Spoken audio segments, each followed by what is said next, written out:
I was sitting at the small dining table in our duplex. The table wobbles if you lean too hard on the left, sorting through the monthly statements. It was one of those April afternoons in Iowa City where the wind keeps slamming against the siding, making the whole house rattle. I had my ledger open and a highlighter in my hand. As a bookkeeper, I don't mind the numbers, I mind when they don't square. My phone buzzed on the wood surface. It was a text from our daughter, Sarah. She's 20. And still lives with us while she figures out her community college credits, which mostly means she figures out how to spend the money we give her. Dad said I could take the car to Des Moines this weekend and use the buffer money for the hotel. The message read. I stared at the screen. The buffer was a small stash of cash we'd agreed was for genuine emergencies, leaking pipes, or a sudden vet bill for the dog. It wasn't for a weekend getaway with friends. I didn't reply immediately. I just looked at the paper calendar pinned to the wall where I'd marked the utility due dates and my father-in-law Brad's doctor appointments. Bradley had never mentioned a trip to Des Moines. He'd never mentioned the buffer. I went back to the bank statement. I'd been feeling a tightness in the household budget for 3 months. A slow leak I couldn't quite pin down. I'd assumed it was just the cost of living creeping up or maybe some overlooked expenses from Brad's care. But as I scrolled through the digital history on my laptop, I found a transfer from February. $2,000 moved out of our joint savings into an account I didn't recognize. The recipient was listed as Apex Trade and Asset. I didn't recognize the name.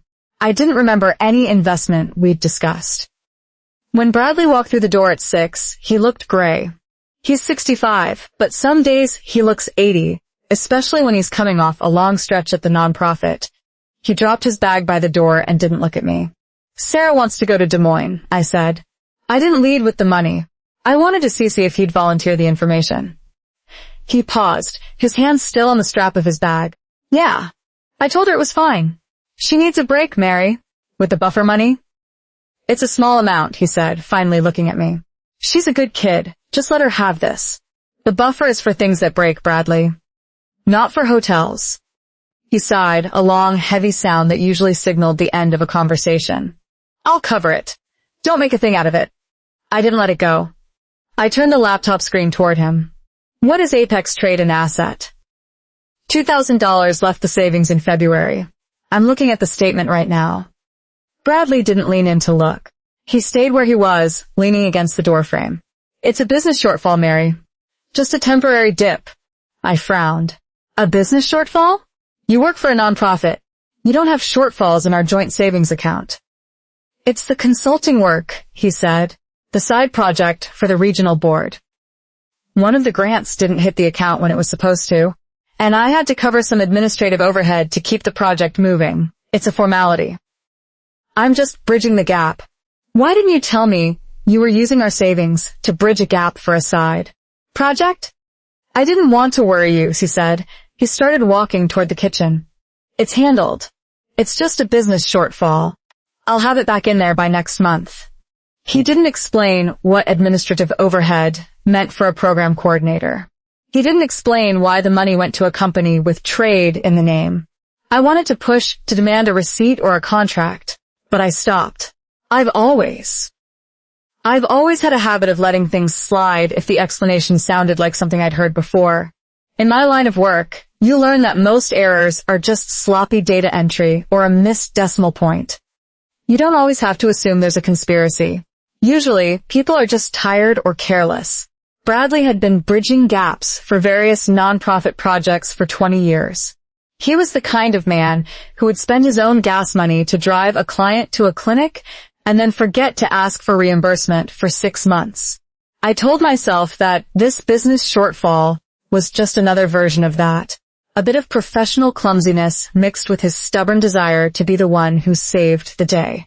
I didn't go back to the bank statements for a week. I didn't look up Apex Trade and Asset. I just focused on the things I could control, like the grocery list and the schedule for Brad's physical therapy. I told myself I was just exhausted. We were a dependable family. We handled things privately. That was the story we told people at the neighborhood potlucks and the school functions. If I started digging, I was risking the image we'd built, And for a while, that felt more important than the money. That changed on Thursday afternoon. I was in the middle of a reconciliation for one of my freelance clients, a small insurance agency over on Washington Street, when my phone rang. The caller ID said, Diane Vance. I knew Diane. She had worked with Bradley at the regional board years ago, and now did freelance consulting for a variety of healthcare startups. She was a sharp woman, the kind who wore expensive glasses and didn't waste words. Mary, hi, Diane said. Her tone was breezy, like she assumed we were already on the same page. I'm just checking in on the transfer for this month. Bradley said you were handling the bookkeeping for the venture, so I figured I'd just ping you directly to make sure the date was still the 15th. I stopped typing. I stared at the ledger on my screen, the numbers suddenly blurring. The venture? What venture, Diane? There was a pause. I could hear her shifting in her chair. The asset group. The speculation fund Bradley's been coordinating. He mentioned you were in the loop on the capital calls. Did something change? I'm not in any loop, I said. My voice sounded flat, even to me. I don't know what asset group you're talking about. Oh, Diane said. The breeziness vanished. I thought, well, he told me you'd signed off on the monthly draw from the joint account to cover the margin. He said it was a joint decision to hedge against the quarter. He told you I signed off on a draw? Yes. He said you were the one keeping the records. Diane sounded confused, maybe even a little annoyed that she was being dragged into a domestic dispute. Look, I don't want to be in the middle of this, but the payment is due. If the funds aren't there, the position closes. I'll let Bradley handle it. She hung up before I could ask what a position was or why Bradley was using me as his financial shield. I sat in the silence of the duplex for a long time. The wind had died down, but the house still felt unsettled. My skin started to prickle. It wasn't just the money. It was the fact that Diane Vance, a woman I respected, thought I was a silent partner in some secret gamble. Bradley hadn't just hidden a loss. He had used my professional reputation as a bookkeeper to legitimize a lie. When Bradley came home that evening, he didn't look gray anymore. He had a certain brightness in his eyes, a nervous energy that usually only appeared when he was trying to sell a new program to the board. He started talking about a new initiative for the nonprofit before I could even say hello. Something about a community garden partnership, the same kind of vague project he'd been pitching for years. I spoke with Diane Vance today, I said. He stopped mid-sentence, his hand still holding a stack of mail. The brightness didn't vanish, but it shifted into something guarded. Diane? When? This afternoon. She wanted to know about the transfer for the asset group, the speculation fund. Bradley didn't move. He just looked at the mail in his hand. Diane has a tendency to overstate things. She's a consultant. She likes to make everything sound like a high-stakes venture. She said you told her I signed off on a monthly draw from our joint account to cover a margin, I said. She said you told her I was keeping the records. Bradley, I have never heard of a margin in my life. I don't keep records for a speculation fund. He finally looked at me, and for a second, I saw the old Bradley. The one who could talk his way out of a parking ticket by making the officer feel like they were both part of a larger, more important mission. It's just a hedge, Mary. A way to protect our long-term interests. It started as a small thing, just some diversified assets, to make sure we weren't just relying on the pension and your bookkeeping. It's a business shortfall in the short term, but the upside is significant. A business shortfall? I repeated the phrase, and I couldn't stand the sound of it. You're using the same words you used last week, but you're talking about a different account. This isn't a grant that didn't hit. This is speculation. You're gambling with our savings. I am not gambling, he said, his voice rising. I am managing. There's a difference. You're a bookkeeper. You should understand the concept of risk management. I understand the concept of a balance sheet, I snapped. And I understand that you lied to a professional colleague by using my name to cover your tracks. He didn't answer that. Instead, he started talking about the market volatility and how the timing was just slightly off. He repeated the phrase, business shortfall, 3 more times in 5 minutes, as if saying it enough would turn the speculation into a legitimate professional expense. He dodged every specific question I had about the amount of money involved or who actually controlled the accounts. I didn't realize how much his management had actually cost me until an hour later. I had spent the afternoon in a state of total distraction. Earlier that day, Bradley had told me he had a critical regional board call and needed the spare bedroom, our shared office space, for absolute confidentiality. Because he'd been so stressed lately, and because I'd always assumed his nonprofit work was the one thing in his life that was stable, I'd stepped out. I'd moved my laptop and my ledgers to the kitchen table, thinking I could handle the final reconciliation for the insurance agency on Washington Street from there. But the kitchen table is where I deal with the grocery lists and the dog's medication. It's where I get interrupted by the delivery driver or the noise from the elementary school across the street. Between the call from Diane and the shock of Bradley's lies, I'd lost my rhythm. I'd spent 2 hours staring at the same column of figures, my mind looping back to the word margin. I checked my email and saw 3 messages from Mr. Henderson, the owner of the agency. Mary, where's the quarterly filing? The deadline was 5 p.m. I can't believe we're missing this window. Please call me immediately. My stomach dropped. Mr. Henderson was an old school man who valued punctuality over everything. He'd hired me because I was precise. Missing a filing deadline wasn't just a mistake in his eyes. It was a breach of trust. I had missed a work block that I'd scheduled weeks ago because I'd let Bradley push me out of my own office for a board call that I now suspected was actually a call with Diane or some other trader. I tried to call Henderson, but it went straight to voicemail. I knew that tone. He wasn't going to pick up until he had the documents in his inbox. You pushed me out of the office, I told Bradley, who was now sitting in the living room, pretending to read a report. I missed the Henderson deadline. I was distracted because of the mess you've made, and I didn't have my setup. I might lose that client. Bradley didn't move from the sofa. He didn't even put down the report. He just shifted his weight and looked at the ceiling, as if he were suddenly very interested in the ceiling. Henderson is a dramatic man, Mary. He'll grumble for a day, and then he'll forget about it once you send the files. Just send them now. He'll see they're a few hours late and move on. He doesn't move on from missed deadlines, I said. That's the whole point of why he pays me. I'm the one who doesn't miss things, and I missed it because you told me you had a confidential board call. You lied about the call. You lied about the money, and now you're telling me my professional reputation is just dramatic. I walked over to the office door and pushed it open. The room was empty, the air still smelling faintly of the coffee he'd been sipping. My desk was a mess of shifted papers and a laptop pushed to the very edge of the surface. I was suddenly furious that he'd just pushed me out of my own space. I'd spent 20 years making space for his moods, his critical projects, and his need to be the center of the household's logistical orbit. Who was on the phone, Bradley? I asked, not looking back at him. Was it Diane? Was it someone else from the asset group? It was a strategy call, he said. His voice had that flat, exhausted quality he used when he wanted me to feel like I was being unreasonable. I was trying to figure out how to recover the position. I was working on a way to fix this for both of us. Fix what? The $2,000? Or the monthly draw Diane mentioned. I turned around, leaning against the doorframe. How much has actually gone, Bradley? I want a number. Not a shortfall, not a dip, and not a position. I want a dollar amount. He sighed and finally dropped the report onto the coffee table. It's not a simple number. There are margins and there are unrealized losses. If I just pull everything out now, we lock in the loss. If we hold, we can break even.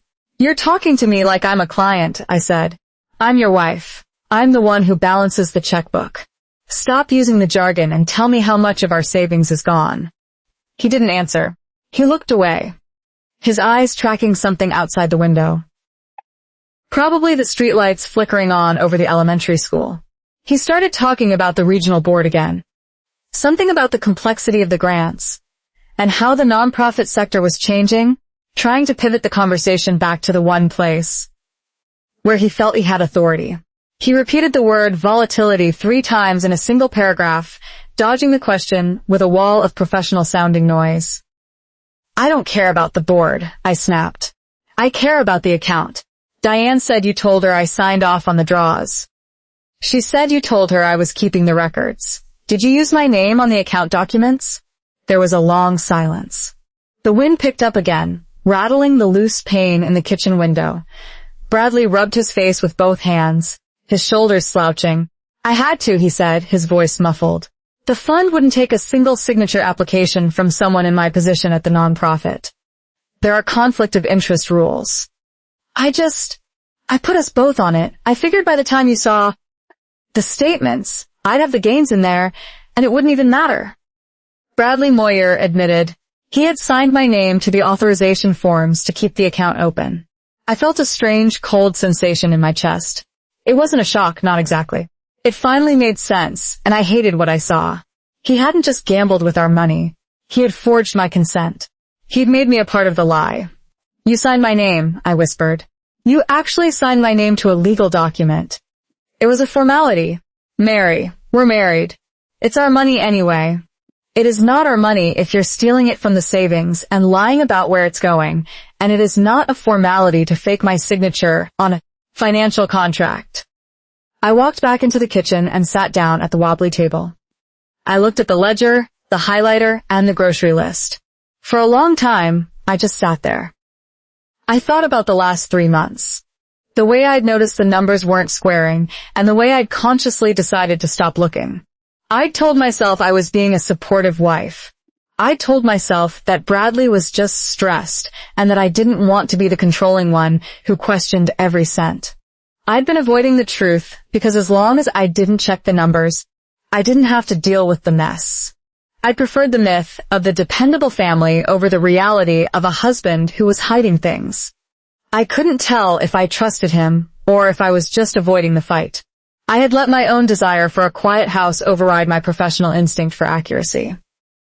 I'm calling Henderson, I said, picking up my phone.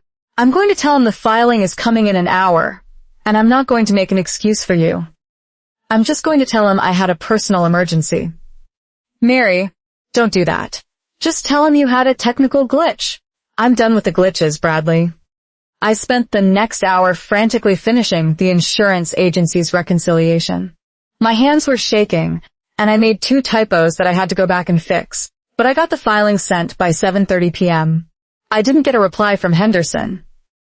But the silence was the only thing keeping us from fighting.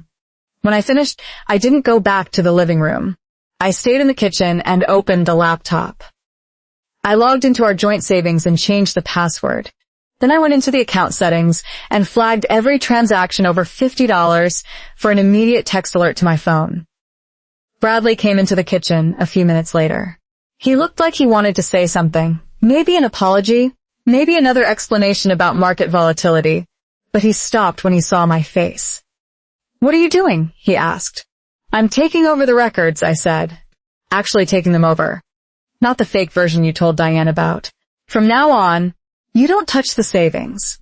You don't move a dime without a written request and a receipt, and I want the login for the Apex account by tomorrow morning. Mary, if you start messing with the account now, I don't care about the position, I said. I don't care if we lock in the loss. I'd rather have a smaller amount of money that I can actually account for than a significant upside that requires you to lie to me and forge my name. He didn't argue, but he didn't look relieved. The Apex account wasn't a hedge or a position. It was just empty. When I finally got the login, I found that the significant upside Bradley had promised was a balance of $412 and a long list of closed-out trades that showed he'd lost everything. He hadn't just lost the $2,000. He'd been dipping into the savings for months in increments that were just small enough to blend into the background noise of our life. It took another 2 weeks of fighting. The kind of fighting where we just stopped speaking for hours, even while sitting in the same room. Before Bradley admitted he couldn't stop. He didn't call it an addiction. He called it aggressive management. Until a counselor at the clinic told him otherwise. By June, Bradley moved into a small studio apartment on the other side of town, near the university. We stayed married, mostly because neither of us wanted the legal mess of a divorce, while we were still tracking the money, and we both still wanted to look after my father-in-law. But the terms of our marriage changed. We sat down with a legal pad and wrote out a separation of expenses. It wasn't a formal contract, but it was a list, signed by both of us, that detailed exactly who paid for what. I kept the joint savings account, which I renamed Household and Care. I handled the rent for the duplex, the utilities, and every single bill for my father-in-law. Bradley's salary from the nonprofit went into a new account that I couldn't access. In exchange, he paid a fixed monthly amount into the household account for his share of the rent and Brad's medications. Everything else, his new apartment, his car insurance, his phone, was his responsibility. If he wanted a dime more for anything related to the house or the family, he had to submit a written request with a corresponding invoice. The first real test of this came in August. It was one of those heavy, humid Iowa afternoons where the air feels like a wet blanket and the wind keeps pushing the storm clouds toward the city. I was in the kitchen, updating the ledger for the month, when Bradley stopped by to pick up some of his remaining clothes. He didn't start with the request. He started by talking about the community garden project at work, trying to get me to engage with the vision of the program. He was leaning against the counter, looking more like himself, the confident coordinator, than the man who had forged my signature. "I might need a bit of help with the car," he said, shifting his weight. "The alternator is acting up. I think it's going to be about $400, and I'm a little tight this month because of the security deposit on the studio." I didn't look up from the ledger. "Send me the estimate from the shop, Mary. Come on. You know I'm good for it. I'll just pay you back from the next check. It's just a temporary dip." I stopped writing and looked at him.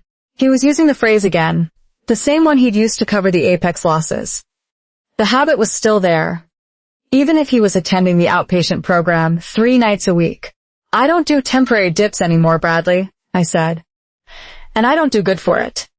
If the alternator is broken, get a written estimate from the mechanic and email it to me.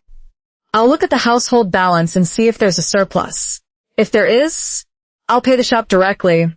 I won't be transferring cash to your account."